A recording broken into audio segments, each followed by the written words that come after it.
আসসালামু আলাইকুম। আমি Sharmin Akter, assistant professor, department of epidemiology and public health, Sylhet agricultural university, Sylhet. আজকে আমি খুবই গুরুত্বপূর্ণ একটা টপিকস নিয়ে আলোচনা করব, আর টপিকসটি হচ্ছে হ্যাসেপ।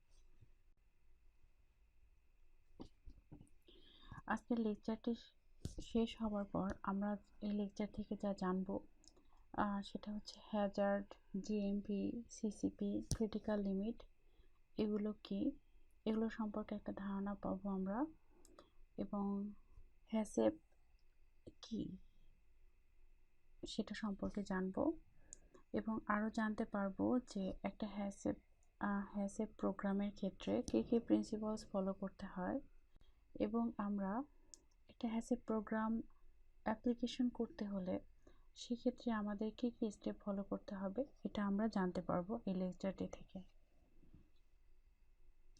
So what is HACCP?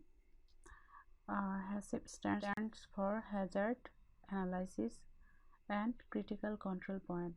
HACCP থেকে আমরা তিনটি প্রশ্নের উত্তর পেতে পারি। প্রশ্নগুলো কি? What hazards can enter the product? Where do these hazards occur? And last one, how can we control or eliminate these hazards? এই তিনটি প্রশ্নের উত্তর আমরা Hazard analysis and critical control point যে প্রোগ্রাম এখান থেকে পেতে পারি যে কোনো ফুড প্রোডাকশনের ক্ষেত্রে। ফুড প্রোডাকশনের ক্ষেত্রে হ্যাসেপ প্রোগ্রাম কেন গুরুত্বপূর্ণ আমরা তাহলে দেখে নিই কেন। হচ্ছে যে ফুড প্রোডাকশনের ক্ষেত্রে বিভিন্ন রকম হ্যাজার্ড আসতে পারে, যে হ্যাজার্ডগুলো দেখা যাচ্ছে আনসেফ ফুড তৈরি করার ক্ষেত্রে দায়ী থাকবে, এবং এগুলো কনজিউমারের জন্য মোটেও ভালো না। তো এই যে এই হ্যাজার্ডগুলোকে আমরা কি করতে পারি? কন্ট্রোল করতে পারি, এবং সেফ প্রোডাক্ট যাতে তৈরি হয় সেই ম্যানেজমেন্টটা আমরা মেনটেন করতে পারি, এবং প্রোডাক্টের কোয়ালিটিটা যেন ভালো থাকে, সবসময় ভালোভাবে মেনটেন হয়, এই জিনিসটা আমরা হ্যাসেপ প্রোগ্রাম থেকে মেনটেন করতে পারি হ্যাসেপ প্রোগ্রামের মাধ্যমে। এবং আরেকটা হচ্ছে যে বিভিন্ন ফুডের যে রিস্ক থাকে, মেজর যে ফুড রিস্কগুলো, এগুলো আমরা প্রপারলি মনিটরিং করতে পারি এবং কন্ট্রোল করতে পারি হ্যাসেপ প্রোগ্রাম ফলো করার মাধ্যমে। আরেকটা হচ্ছে যে সেফ প্রোডাক্ট, কনজিউমার যাতে সেফ প্রোডাক্ট পায় এটার নিশ্চয়তা আমরা দিতে পারি। এবং অনেক সময় দেখা যাচ্ছে যে বিভিন্ন মিডিয়ার প্রেশার অথবা বিভিন্ন ফুড রিলেটেড যে লস এবং রেগুলেশনগুলো আছে, লেজিসলেশনগুলো আছে, এগুলোর প্রেশারের ফলে অনেক সময় কি করা হয়, যে কোনো ফুড প্রডিউসিং ইন্ডাস্ট্রি বা কোম্পানি তারা হ্যাসেপ প্রোগ্রামটা ফলো করে থাকে। তাহলে আমাদের এটা জানা দরকার যে হ্যাসেপটা আসলে কি। Hazard analysis and critical control point, এটাকে আমরা যদি একটু ডিফাইন করতে চাই তাহলে বলতে পারি যে হ্যাসেপ is a systematic preventive approach to food safety from biological, chemical and physical hazards in production process that can cause the finished product to be unsafe, and designs measures to reduce this risk to a safe level. অর্থাৎ একটা প্রোডাক্টকে safe লেভেলে তৈরি করার জন্য আমরা যে বিভিন্ন systematic preventive অ্যাপ্রোচটা follow করি, সোজা কথা এটাই হচ্ছে হ্যাসেপ। আমরা কিছু টার্মস জেনে নেই হ্যাসেপ রিলেটেড। প্রথমে আসছে হ্যাজার্ড, কোনো ফিজিক্যাল, কেমিক্যাল অথবা বায়োলজিক্যাল এজেন্ট যেটা কিনা ফুডের মধ্যে থাকলে কনজিউমারের জন্য এটা ক্ষতির কারণ হবে, এটাই হচ্ছে হ্যাজার্ড। রিস্ক আছে likelihood of occurrence of a hazard, যখন একটা কনজিউমার যে কোনো একটা ফুড, কন্টামিনেটেড ফুড খাবে বা হ্যাজার্ড যুক্ত ফুড খাবে, আনসেফ ফুড খাবে, কনজিউম করবে, তখন এটার যে অ্যাডভার্স হেলথ ইফেক্ট হওয়ার যে লাইকলিহুড, এটা এস্টিমেট করাটাই হচ্ছে রিস্ক। সিভিয়ারিটি হচ্ছে এই যে হ্যাজার্ডের সিরিয়াসনেসটুকু কতটুকু, এটাই হচ্ছে সিভিয়ারিটি। বলতে বোঝানো হচ্ছে হ্যাজার্ডের ক্ষেত্রে যে ক্রিটিক্যাল লিমিটটা সেট করা হয় সেই ক্রিটিক্যাল লিমিটটা যখন ফেইলিওর হয়, মিট না করে, তখন এটাকে আমরা বলবো ডেভিয়েশন।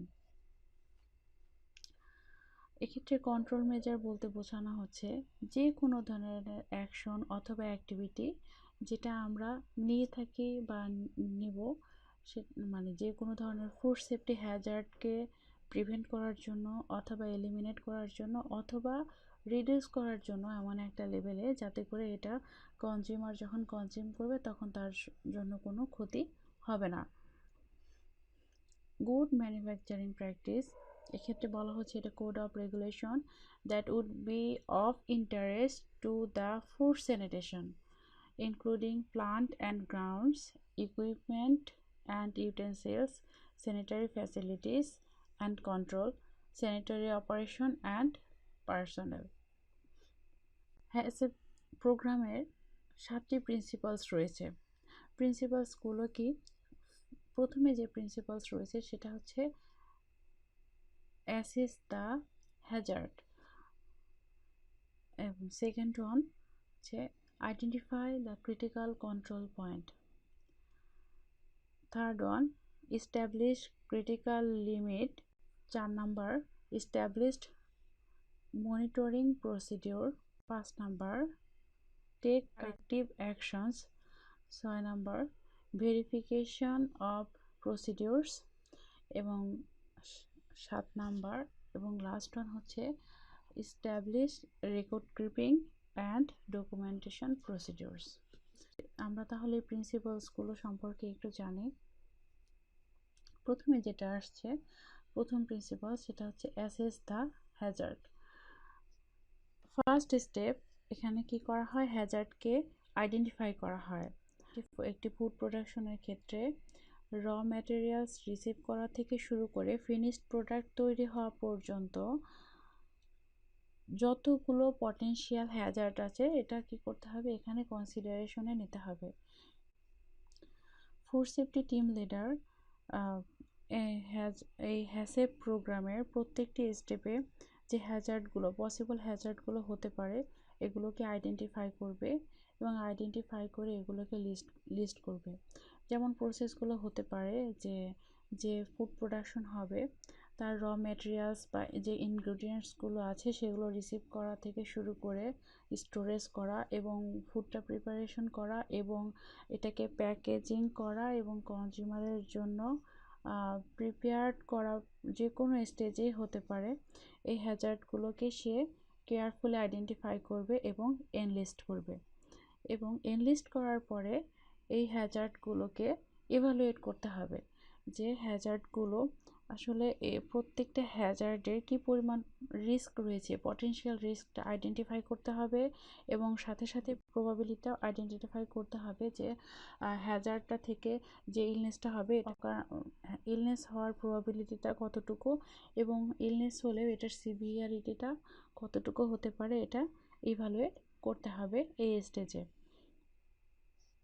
যখন হ্যাজার্ডগুলো আমরা অ্যাসেস করব, আইডেন্টিফাই করব, তখন আমাদের নেক্সট স্টেপ হবে ক্রিটিক্যাল কন্ট্রোল পয়েন্টটা খুঁজে বের করা। তাহলে ক্রিটিক্যাল কন্ট্রোল পয়েন্টটা কি? ক্রিটিক্যাল কন্ট্রোল পয়েন্ট হচ্ছে এটা এমন একটা point, step or procedure in a food manufacturing process at which control can be applied and is essential to prevent or eliminate a food safety hazard or reduce it to an acceptable level. অর্থাৎ এই ক্ষেত্রে আমরা control মেজারটা এই পয়েন্টের ক্ষেত্রে বা এই প্রসেসের ক্ষেত্রে এই স্টেপের ক্ষেত্রে আমরা কন্ট্রোল মেজারটা নিতে পারি এবং কন্ট্রোল মেজারটা নেওয়ার উদ্দেশ্যই হচ্ছে যে হ্যাজার্ডটা আছে হ্যাজার্ডটাকে প্রিভেন্ট করা অথবা এলিমিনেট করা অথবা এটার মাত্রাটা কমিয়ে নিয়ে আসা, রিডিউস করে নিয়ে আসা এমন একটি লেভেলে যে লেভেলে যদি একজন কনজিউমার ফুডটাকে ইনটেকও করে সে অসুস্থ হবে না। এক্ষেত্রে আমরা কিছু এক্সাম্পল দিতে পারি। এই খুব সহজ একটা এক্সাম্পল হতে পারে যে ফুডকে রেফ্রিজারেশন করা। কেননা যখন ফুডকে আমরা রেফ্রিজারেশনে রাখবো তখন দেখা যাচ্ছে যে মাইক্রো অর্গানিজমগুলো গ্রো করার জন্য যে টেম্পারেচারটা প্রয়োজন সেই টেম্পারেচারটা সে পাচ্ছে না, সো সে গ্রো করতে পারছে না বা মাল্টিপ্লিকেশন করতে পারছে না। আর একটা খুব সহজ এক্সাম্পল হতে পারে, সেটা হচ্ছে কুকিং। কেননা কুকিংয়ের ফলে যে অর্গানিজমগুলো যে হিট লেভেল তারা কীভাবে ডিস্ট্রয় হয়ে যাবে। তো এর জন্য দেখা যাচ্ছে যে যে বায়োলজিক্যাল, বিশেষ করে বায়োলজিক্যাল যে হ্যাজার্ড, এটা কিন্তু তুলনামূলকভাবে কমে আসছে। আর একটা এক্সাম্পল আমরা দিতে পারি, সেটা হচ্ছে হ্যান্ড ওয়াশিং। এটাকে বলা হয়ে থাকে হচ্ছে প্রিভেন্টিভ ক্রিটিক্যাল কন্ট্রোল পয়েন্ট। অর্থাৎ হ্যান্ড ওয়াশিংয়ের মাধ্যমে আমরা কী করতে পারি, অনেক অর্গানিজমকে আমরা কী করতে পারি, ডিস্ট্রয় করতে পারি। সো এটা একটা ক্রিটিক্যাল কন্ট্রোল পয়েন্টের এক্সাম্পল হতে পারে। দেন 3 নম্বর প্রিন্সিপালস হচ্ছে establish critical limits for is CCP. অর্থাৎ প্রত্যেকটি ক্রিটিক্যাল কন্ট্রোল পয়েন্টের জন্য একটা ক্রিটিক্যাল লিমিট নির্ধারণ করা। তাহলে ক্রিটিক্যাল লিমিটটা কি আমাদের এটা জানা প্রয়োজন। Critical limit is the maximum or minimum value to which a physical, biological or chemical hazard must be controlled at a CCP to prevent, eliminate or reduce that hazard to an acceptable level. এক্ষেত্রে আমরা যদি কিছু example দেই, বিষয়টা আরও সহজ হতে পারে। যেমন হচ্ছে কি, যে একটা ভ্যালু সেট করা, যে টোটাল কী পরিমাণ ফিকাল কোলিফর্ম একটা ওয়াটারে থাকলে এই ওয়াটারটা আমরা ব্যবহার করব। অথবা এমন হতে পারে যে একটা ফুড রেফ্রিজারেশন করার ক্ষেত্রে টেম্পারেচারটা ঠিক কতটুকুর মাঝে মেনটেন করব। এটা এর বেশিও হওয়া যাবে না বা এর কমও হওয়া যাবে না, তাহলে ফুডের যে গুণগত মান বা যে ব্যাকটেরিয়াল কন্টেন্ট বা ফুডটার যে কোয়ালিটিটা মেনটেন হওয়া দরকার এটা মেনটেন হবে না। তাহলে কি এখানে আমরা একটা ক্রাইটেরিয়া সেট করে দিচ্ছি। অথবা যে ওয়াটারটা আমরা ফুডটাকে প্রসেস করার ক্ষেত্রে ব্যবহার করছি, সেই ওয়াটারের পিএইচটা কত হবে বা টেম্পারেচারটা কতটুকুর মধ্যে হতে হবে, এই যে মেইনটেনেন্সটা একটা লেভেল সেট করে দেওয়া, মিনিমাম ভ্যালু এবং ম্যাক্সিমাম ভ্যালু সেট করে দেওয়া, এটা হচ্ছে কি ক্রিটিক্যাল লিমিট। 4 নম্বর যে প্রিন্সিপালস, এটা হচ্ছে establish procedures two monitor is CCP. অর্থাৎ প্রত্যেকটা ক্রিটিক্যাল কন্ট্রোল পয়েন্ট ঠিকভাবে মেনটেন হচ্ছে কিনা, ক্রিটিক্যাল লিমিটটা মেনটেন হচ্ছে কিনা সেই বিষয়টাকে মনিটরিং করা। এটা series of observation, planned series of observations, যে অবজারভেশনসগুলো ক্রিটিক্যাল কন্ট্রোল পয়েন্টটা যাতে প্রপারলি মেনটেন হয় এটা মনিটর করে। এবং এটার সবচেয়ে উল্লেখযোগ্য দিকটা হচ্ছে আমরা যে রেকর্ডটা রাখবো, এই রেকর্ডটা পরবর্তীতে যখন আমরা প্রসিডিউরটাকে ভেরিফিকেশন করব তখন রেকর্ডটাকে আমরা ব্যবহার করতে পারবো। আমাদের 5 নম্বর হ্যাসেপের 5 নম্বর প্রিন্সিপালসটা হচ্ছে establish corrective actions. Corrective actions to be taken when monitoring indicates a deviation from an established critical limit. That means monitoring এক্ষেত্রে গুরুত্বপূর্ণ ভূমিকা পালন করছে, যে এটা ক্রিটিক্যাল লিমিট প্রত্যেকটা ক্রিটিক্যাল কন্ট্রোল পয়েন্টের জন্য মেনটেন হচ্ছে কিনা। যদি মেনটেন না হয়, এই যে এই ডেভিয়েশনটার ফলে যে চেঞ্জটা হবে এটাকে কারেকশন করাটাই হচ্ছে কারেক্টিভ অ্যাকশন। এক্ষেত্রে কারেক্টিভ অ্যাকশনের উদ্দেশ্যটা হচ্ছে যে হ্যাজার্ডটা, এক্ষেত্রে যদি ডেভিয়েশন হওয়ার জন্য কোনো হ্যাজার্ড এন্ট্রি করে বা কোনো হ্যাজার্ড দেখা যায়, সেই হ্যাজার্ডটাকে কারেক্ট করা এবং এলিমিনেট করা, এবং ক্রিটিক্যাল কন্ট্রোল পয়েন্টের যে ক্রিটিক্যাল লিমিট সেট করা হয়েছিল সেটাতে ফিরিয়ে নিয়ে আসা।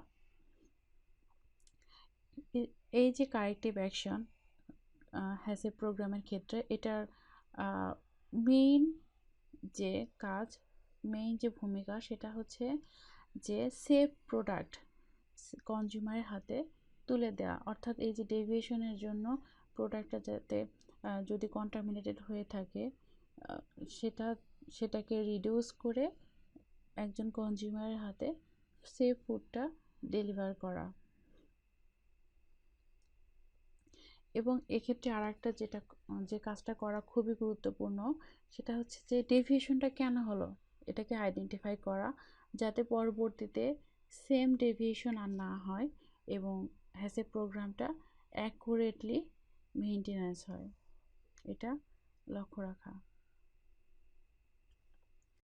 পরবর্তী প্রিন্সিপালসটা হচ্ছে এস্টাবলিশ ভেরিফিকেশন প্রসিডিউরস।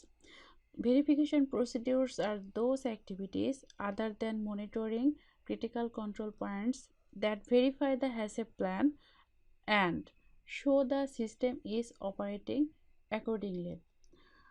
ভেরিফিকেশন কোনো হ্যাসেপ প্রোগ্রামের ক্ষেত্রে প্রতিদিন মেইনটেনেন্স করা হয় না, এটা সাধারণত ইয়ারলি করা হয়, অথবা যখন কোনো সিস্টেম ফেল করে, অথবা যদি কোনো প্রোডাক্টের ক্ষেত্রে বা কোনো প্রসেসের ক্ষেত্রে মেজর চেঞ্জ নিয়ে আসা হয়, সেক্ষেত্রে ভেরিফিকেশন প্রসিডিউরটা মেনটেন করা হয়। এবং ভেরিফিকেশন প্রসিডিউর একটা হ্যাসেপ প্ল্যান যেভাবে করার কথা ছিল বা যেভাবে ইন্টেন্ডেড ছিল সেভাবে মেনটেনেন্স হচ্ছে, এটা এনশিওর করে। এবং হ্যাসেপ প্ল্যানের বা হ্যাসেপ প্রোগ্রামের যে ভেরিফিকেশন প্রসিডিউর এর কিছু অ্যাক্টিভিটিস যদি আমরা বলি, তাহলে প্রথম যেটা চলে আসবে সেটা হচ্ছে হ্যাসেপ প্ল্যানটাকে ওভারঅল রিভিউ করা এবং ক্রিটিক্যাল কন্ট্রোল পয়েন্টের যে রেকর্ডগুলো সেটাকে রিভিউ করা, এবং সাথে সাথে ক্রিটিক্যাল লিমিটের যে রেকর্ডগুলো আছে এটাকে রিভিউ করা, এবং বিভিন্ন ফুডের মাইক্রোবিয়াল স্যাম্পলিং করা এবং অ্যানালাইসিস করা এবং এই রেজাল্টগুলোকে রিভিউ করাও ভেরিফিকেশন প্রসিডিউর অন্যতম অ্যাক্টিভিটি। লাস্ট যে প্রিন্সিপালস সেটা হচ্ছে establish documentation and record keeping. Documentation এবং রেকর্ড কিপিংয়ের ক্ষেত্রে প্রত্যেকটা হ্যাসেপ প্ল্যান্টেরই কিছু ডকুমেন্ট মেনটেন করা উচিত। এই ডকুমেন্টগুলো যেমন রিটেন হ্যাসেপ প্ল্যান এবং এর যে সাপোর্টিভ ডকুমেন্টগুলো আছে, যে ডকুমেন্টগুলো এই হ্যাসেপ প্ল্যানটা ডেভেলপ করার জন্য প্রয়োজন হয়েছিল, এটার প্রপার রেকর্ড রাখা, এবং সাথে সাথে CCP monitoring, critical limit, corrective actions এবং ভেরিফিকেশন যে অ্যাক্টিভিটিসগুলো ছিল এবং তাদের যে রেকর্ডগুলো ছিল সেই রেকর্ডগুলো প্রপারলি মেইনটেনেন্স করাটা এই প্রিন্সিপালের অন্তর্ভুক্ত।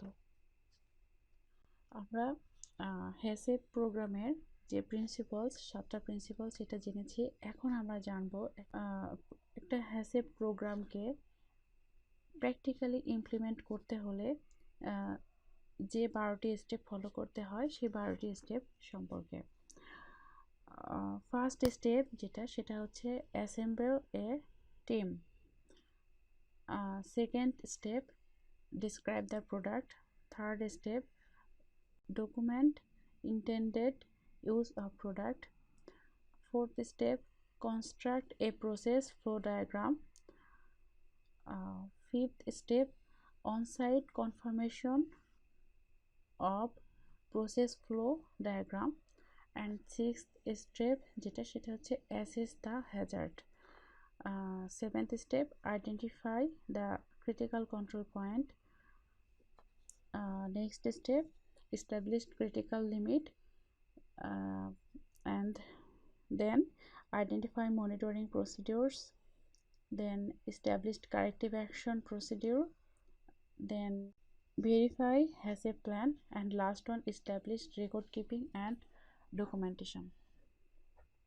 আমরা এই স্টেপগুলো সম্পর্কে একটু জানব। First step, assemble the HACCP team.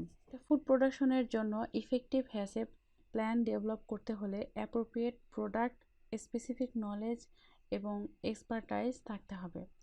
এর জন্য একটি মাল্টিডিসিপ্লিনারি টিম ফর্ম করতে হবে যাদের ডিফারেন্ট এরিয়াতে এক্সপার্টাইজ থাকবে। এই যে টিমটা, এই টিমটাকে আমরা বলছি হ্যাসেপ টিম, এবং এই হ্যাসেপ টিমে একজন কোঅর্ডিনেটর থাকবেন যিনি অবশ্যই স্কিলড হবেন এবং হোল হ্যাসেপ প্রোগ্রামটা রেসপন্সিবিলিটি তার উপরেই থাকবে এবং তাকে টিম লিডার হিসেবে গণ্য করা হবে। এবং এছাড়াও এই হ্যাসেপ টিমে কিছু মেম্বার থাকবে যারা এক্সপার্ট হবে, যেমন production, shipping, quality assurance, sanitation, maintenance, sales etcetera. এবং এদের যদি ট্রেনিং না থাকে তাহলে এদেরকে শুরুতে হ্যাসেট প্ল্যানটা স্টার্ট করার আগে, ফাংশনালি স্টার্ট করার আগে এদেরকে ট্রেনিংয়ের ব্যবস্থা করতে হয় এবং সবসময় এটা কনসিডারেশনে রাখতে হয় যে টিমটা যেন তুলনামূলকভাবে ছোট, মানে মেম্বার সংখ্যা যেন অল্প হয়, বাট এখানে ফাংশনটা অর্থাৎ তাদের যে ওয়ার্কিং ক্যাপাবিলিটি সেটা যেন অ্যাপ্রোপ্রিয়েট হয়। সেকেন্ড স্টেপ, যে আমরা যে প্রোডাক্টটা তৈরি করব সেই প্রোডাক্ট সম্পর্কে একটা ক্লিয়ার ধারণা থাকতে হবে। এখানে প্রোডাক্ট সম্পর্কে কিছু ইনফরমেশন থাকতে হবে, যেমন প্রোডাক্ট নেম, স্পেসিফিক ইনগ্রেডিয়েন্টস এবং প্রোডাক্টের স্পেসিফিক যে ক্যারেক্টারিস্টিক্স, যেমন হতে পারে এখানে ইন্ট্রিনসিক ফ্যাক্টরগুলো, যেমন এটা ওয়াটার অ্যাভেলেবিলিটি, পিস, এগুলো সম্পর্কে প্রপার একটা স্পেসিফিকেশন থাকবে এবং how it is to be used, এবং এটা প্যাকেজিং টাইপটা কেমন হবে, এবং এটার শেলফ লাইফটা কেমন হবে, কোন টেম্পারেচারে এটাকে স্টোরেজ করতে হবে বা এটাকে রেফ্রিজারেট করতে হবে বা মেনটেন করতে হবে, এবং এটা কোথায় সোল্ড করা হবে, লেবেলিং ইনস্ট্রাকশনস, এবং এটা স্পেশাল কোন ডিস্ট্রিবিউশন করা হবে কিনা ক্লিয়ারলি ডিসক্রাইব করতে হবে। যখন আমরা এই অপশনগুলো আমাদের জানা থাকবে, তখন যে হ্যাজার্ডগুলো, পটেনশিয়াল হ্যাজার্ডগুলো থাকার কথা, এই হ্যাজার্ডগুলোকে আমরা মেনটেন করতে পারবো। 3 নাম্বার যেটা, সেটা হচ্ছে আইডেন্টিফাই প্রোডাক্ট ইন্টেন্ডেড ইউজড। তাহলে প্রশ্ন আসছে ইন্টেন্ডেড ইউজটা কি? ইন্টেন্ডেড ইউজ বলতে বোঝানো হচ্ছে যে নর্মাল ইউজ করা, অর্থাৎ যে কনজিউমার বা এন্ড ইউজার ছিল, যাদের জন্য এটা তৈরি করা, তারাই ব্যবহার করছে, এটাকে বলা হবে ইন্টেন্ডেড ইউজ। এই ফুড ম্যানুফ্যাকচারিং প্রসেসের ক্ষেত্রে যে প্রোডাক্টগুলো ব্যবহার করেছে, প্রোডাক্ট ইনগ্রিডিয়েন্টসগুলো ব্যবহার করা হয়েছে এবং র ম্যাটেরিয়ালস, প্রসেসিং এয়ার্স এবং প্যাকেজিং ম্যাটেরিয়ালস ব্যবহার করা হয়েছে, তাদের প্রপার লিস্ট করতে হবে এবং এই লিস্টগুলো প্রপারলি যে পটেনশিয়াল হ্যাজার্ডগুলো আছে তাদের আইডেন্টিফিকেশন করার জন্য খুবই গুরুত্বপূর্ণ। একটা হ্যাসেপ টিমকে অবশ্যই স্পেসিফাই করতে হবে এই যে প্রোডাক্টটা তারা তৈরি করছে এটা কাদের জন্য তৈরি করা হচ্ছে, কোন গ্রুপের জন্য, এটা কি চাইল্ডের জন্য, নাকি প্রেগনেন্ট উইমেনের জন্য, নাকি অ্যাডাল্ট পিপলের জন্য, এটা অবশ্যই স্পেসিফিক গ্রুপ নির্ধারণ করতে হবে এবং সেই হিসেবে তাদেরকে প্রোডাক্টটা তৈরি করতে হবে। প্রোডাক্টটা কোথায় বিক্রি হবে এটাও কি করতে হবে, তাদেরকে স্পেসিফাই করতে হবে এবং প্রোডাক্টটা তৈরি করতে হবে। 4 নাম্বার যে স্টেপ, সেটা হচ্ছে কনস্ট্রাক্ট ফ্লো ডায়াগ্রাম। এক্ষেত্রে যে এই টোটাল হ্যাসেপ যে প্ল্যান থাকবে, এই প্ল্যানের কি করতে হবে, র মেটেরিয়ালস রিসিভ করা থেকে শুরু করে শিপমেন্ট পর্যন্ত একটা প্রপার ফ্লো ডায়াগ্রাম তৈরি করতে হবে এবং এই ফ্লো ডায়াগ্রামের মধ্যে সবগুলো স্টেপই থাকবে এবং এখানে যে অপারেশনটা কিভাবে করা হবে প্রপারলি এখানে দেখানো থাকবে এবং একটা র ম্যাটেরিয়ালস এবং ইন্টারমিডিয়েট এবং ফাইনাল প্রোডাক্টসের ক্ষেত্রে কী পরিমাণ সময় লাগছে র ম্যাটেরিয়ালস থেকে ফাইনাল প্রোডাক্ট তৈরি করতে বা কী পরিমাণ টেম্পারেচারটা মেনটেনেন্স করা হচ্ছে সেই রেকর্ডটাও এখানে উল্লেখ থাকবে এবং সেই সাথে ইকুইপমেন্টের ডিজাইনটা কেমন হবে, প্যাকেজিং ডিজাইনটা কেমন হবে এবং এটা কোথায় তৈরি করা হবে সমস্ত কিছুই ফ্লো ডায়াগ্রামে উল্লেখ করা থাকবে। অ্যান্ড প্লাস এরপরের যে স্টেপ সেটা হচ্ছে onsite confirmation of flow diagram. যখন ফ্লো ডায়াগ্রামটা তৈরি হয়ে যাবে, প্রসেস ফ্লো ডায়াগ্রামটা তৈরি করা হয়ে যাবে, তখন কি করতে হবে, এটা কনফার্ম করতে হবে যে জায়গাতে আমরা এটা করব, প্রসিডিউরটা মেনটেন করব, সেখানে যে এটা কনফার্ম করতে হবে যে আদৌ এটা কতটুকু সাকসেসফুল হওয়ার পসিবিলিটি আছে এবং কোনো কমপ্লিকেশন আছে কিনা এটা আইডেন্টিফাই করতে হবে। আজকে লেকচারে এটাই লাস্ট স্লাইড। এই স্টেপগুলো আমরা যে প্রিন্সিপালগুলো আগে পড়ে এসেছি হ্যাসেপ প্রোগ্রামের ক্ষেত্রে, যে 7টা প্রিন্সিপালস, বেসিক্যালি এর পরের যে স্টেপগুলো 6 নাম্বার থেকে 12 নাম্বার পর্যন্ত chronologically first principle to 7th principle পর্যন্ত এই স্টেপগুলো এই প্রিন্সিপালগুলোকেই ফলো করে। তাহলে প্রিন্সিপালগুলো আবার একটু দেখি। সেটা হচ্ছে list all potential hazards, step 7 determine the CCP, step 8 establish critical limits, step 9 establish monitoring procedures, step 10 establish corrective actions, step 11 establish verification procedures, step 12 establish documentation or record keeping procedures. Thanks for watching.